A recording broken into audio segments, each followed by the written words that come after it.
En sortant du lycée, j'ai croisé Hamoudi. Il m'a proposé de m'embarquer pour me déposer au quartier. J'étais fière, alors j'en ai profité pour flamber un peu, pour que toutes ces tronches de cake au bahut me voient partir avec la doublure d'Antonio Banderas dans Zorro. Mais on est un peu plus balafré. En fait, personne n'a vu. C'est pas grave. Ça lui va bien finalement de sentir l'eau de Cologne et d'être toujours bien rasé. Comme ça, on voit mieux sa cicatrice au menton. Ça lui donne un petit côté écorché vif, rebelle, au cœur tendre, tout ça. Comme dans les films de héros. Le jour où je lui ai demandé comment il s'était fait ça, il m'a répondu qu'il ne se rappelait pas. Il voulait pas me dire, en vrai. Qu'est-ce qui peut être agaçant parfois, un maudit, quand il joue le mec mystérieux. J'ai remarqué que c'était pas la même voiture que la semaine d'avant. Il change souvent de voiture, Hamoudi. Soit il a un pote concessionnaire qui est amoureux de lui, soit il trafique des trucs suspects, et dans ce cas, je dois pas lui poser de questions. Entre Hamoudi et moi, c'est comme ça. Il veut me protéger, ne pas me mêler à ses histoires. Alors en échange, je dois mettre ma curiosité de côté. Quand je suis montée dans la voiture, je lui ai juste dit bonjour sans le regarder, alors que je voyais bien qu'il me fixait. Il démarrait pas, et je sentais qu'il me regardait encore. Ça me stressait. Alors, au bout d'un moment, il a tourné mon visage vers lui, il m'a souri et a dit « T'inquiète pas, tu resteras toujours ma préférée. » Et puis il s'est mis à rigoler. Même si j'avais un petit peu envie de rester encore fâchée, j'ai quand même rigolé avec lui, parce que ce qu'il m'a dit, ça m'a soulagée. Hamoudi faisait allusion à cette Karine que j'ai vue avec lui à la kermesse, avec sa tête en forme de frisbee et ses talons hauts. Il a peut-être cru que j'étais jalouse. N'importe quoi. De toute façon, elle rime à rien. Elle est blonde et elle porte du mauve. Vous voyez pas bien le rapport? Moi non plus. Enfin, c'est bien pour lui qu'il ait rencontré cette fille. Au moins, il se passe des choses dans sa vie. Alors que pour moi, c'est kiff-kiff demain. Quand Hamoudi m'a déposé en bas de l'immeuble, Aziz, l'épicier du quartier, m'a fait de grands signes de la main. En voyant ça, je me suis dit qu'il nous fallait peut-être quelqu'un d'autre à la maison, un homme qui s'enfuirait pas de l'autre côté de la Méditerranée, ou avec une blondasse décolorée sur des talons hauts. À part Aziz, qui doit être un petit peu amoureux de maman, je vois pas très bien qui ça pourrait être. Aziz, il doit avoir autour de 50 ans. Il est petit, pratiquement chauve, a tout le temps les ongles sales, et passe son temps à essayer de se décoincer des trucs entre les dents avec le bout de sa langue. Au Sidi Mohamed Market, il y a plein de trucs périmés, et il te fait payer plus cher si t'as pris une bouteille de soda dans le frigo, petit, au fond, au milieu de celle du présentoir devant. Avant, il vendait même du pain, jusqu'au jour où une cliente a trouvé un cafard dans une baguette et a appelé les services d'hygiène. Le jour de l'Aïd, Aziz donne un sac rempli de courses à maman et quand on a besoin, il nous fait des crédits qu'on ne peut pas toujours rembourser. Parfois, il râle avec son accent de blédard. Oh là là, si vous preniez crédit sur crédit, on n'est toujours pas sorti de la berge. Il est marrant, Aziz. Au moment de payer, il a toujours une blague à raconter. L'institutrice, elle demande à Toto combien ça fait 12 bouteilles de vin à 12 € la pièce. Et il répond quoi, les petits? Il répond 3 jours, madame. Et là, il pisse de rire, Aziz. même si c'est un arnaqueur de premier choix. Il est gentil. Je crois que beaucoup de gens l'aiment bien ici. Au moins, si maman l'épousait, on ne sera plus jamais dans le besoin. Bon, ok, c'est pas le patron d'un super industrie genre Tati, mais on sait jamais. Dans quelques années, on trouvera peut-être des Sidi Mohamed Market à New York ou Moscou. Maman s'est enfin cassée de ce putain d'hôtel pourri où elle tirait la chasse d'eau derrière les riches. Tout ça pour être payé 3 fois rien. Monsieur Chion, il lui a même pas donné de prime de départ, soi-disant à cause de la grève, tout ça. C'est illégal, je le sais. Et puis sans maman, l'hôtel de Monsieur Chion, il va tout droit à la faillite. Elle a vraiment une façon bien à elle de faire les lits, avec douceur et force à la fois, histoire qu'il n'y ait pas un pli sur le drap, mieux qu'à l'armée.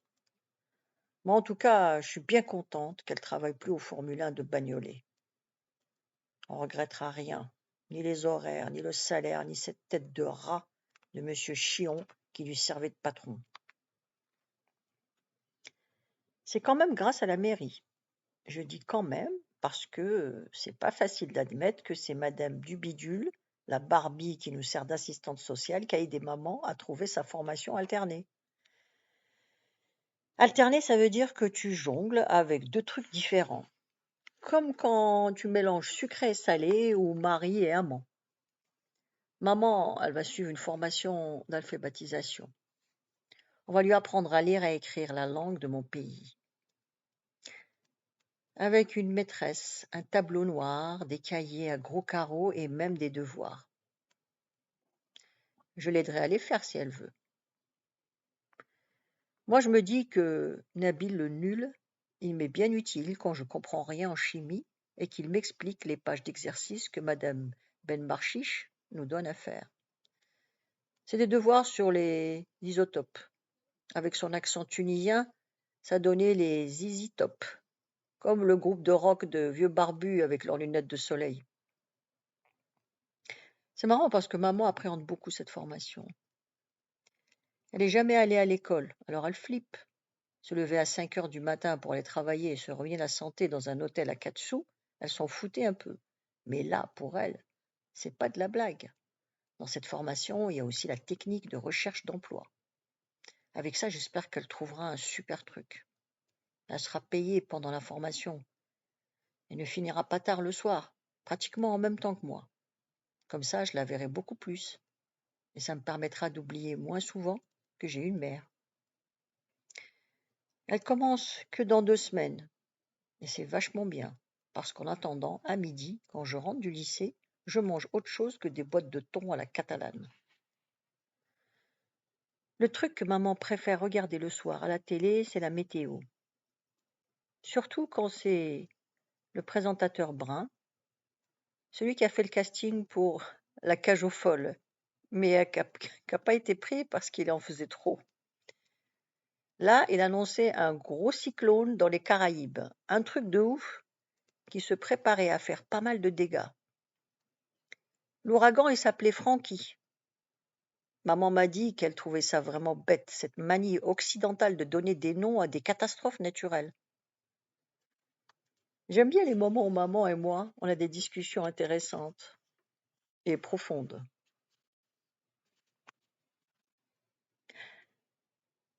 Aziz, il est sympa, mais dans son épicerie, t'as une chance sur 3 de tomber sur des produits périmés.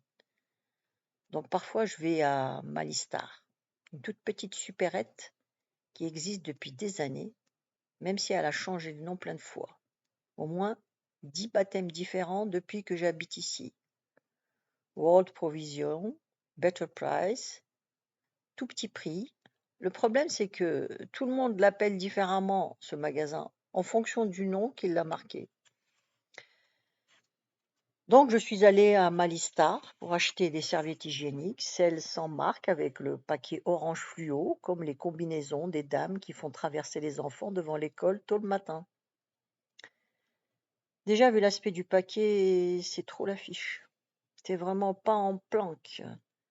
Après, dans la cité, tout le monde sait que t'as tes règles. Au moment où j'arrive à la caisse, comme par hasard, la queue fait la distance du Paris-Dakar. Et en vélo, parce que ça allait vraiment pas vite. Quand enfin arrive mon tour, encore un autre hasard de la vie, le paquet ne passe pas à la caisse. Ça faisait un bruit de 45 tours rayés à chaque fois que la caissière essayait. La caissière, c'est Monique, et on peut vraiment dire qu'elle a la gueule de l'emploi.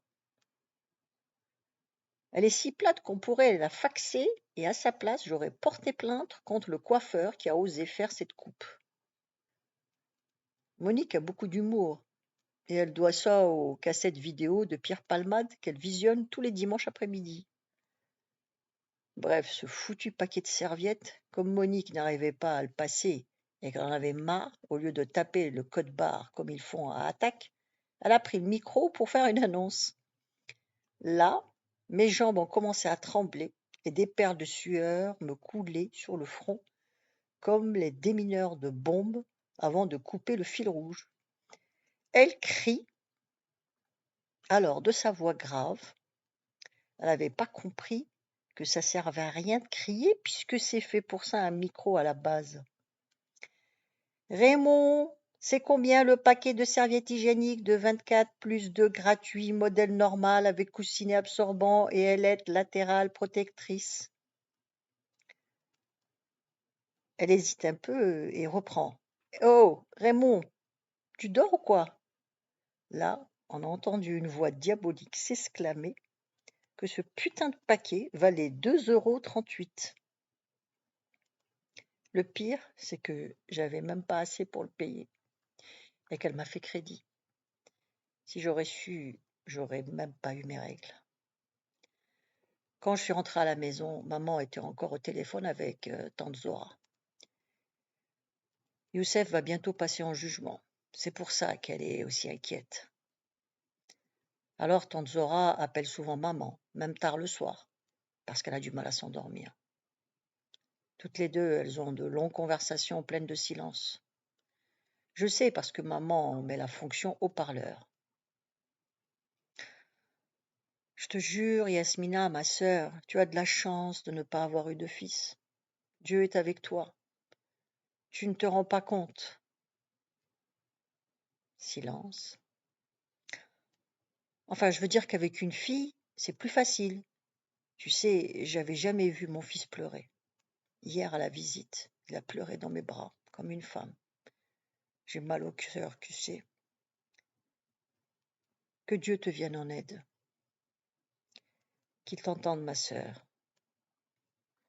Qu'est-ce que je vais dire au vieux quand il va revenir du bled, moi?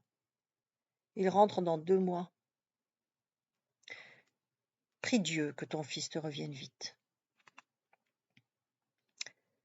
On dirait que toutes les deux comptent beaucoup sur Dieu. J'espère que Youssef sera libre très vite. Il ne mérite pas toutes ces conneries qui lui arrivent. Moi, j'y connais pas grand-chose à la justice. Les seules références que j'ai dans ce domaine, c'est les épisodes de Perry Mason, le grand avocat. Je me rappelle même qu'il y avait un juge qui s'endormait pendant les procès et les gens l'appelaient quand même votre honneur. J'y comprends plus rien à cette justice. Pas juste si Youssef va en prison.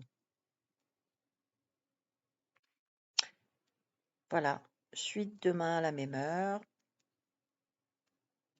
Merci de ne pas oublier de vous abonner.